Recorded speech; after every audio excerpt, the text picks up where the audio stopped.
So here now to respond, New York Congressman Peter King, House member of the House Intelligence Committee. Congressman King, welcome. You listened to what Mr. Mulvaney had to say. It's good to have you here tonight. You guys have traded some strong words. He says he likes you, worked with you, but you're not too happy about this. No, I'm really not. I mean, again, on the personal side with Mick Mulvaney, with him coming yesterday and talking to New York reporters and basically saying it's New York's problem, it's New York's own fault, that is not a good way to be a spokesman for the administration. That hurts all the Republicans who are running for office in New York. It makes it sound like the administration is anti-New York.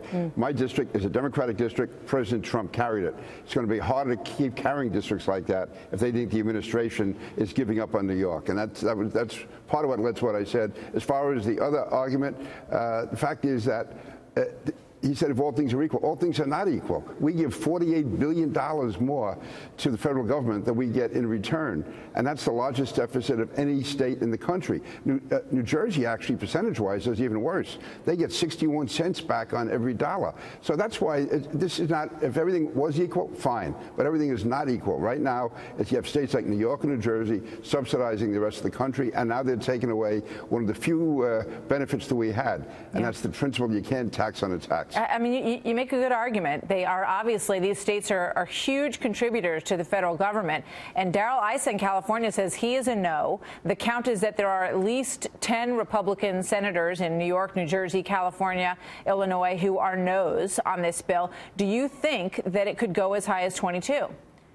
I think it could, but all I would say is from looking at the body language and the way the Republican leadership is acting in the House, it appears as they think they have the votes. I don't have the vote count, but listen, we have the potential to get 20 or 25.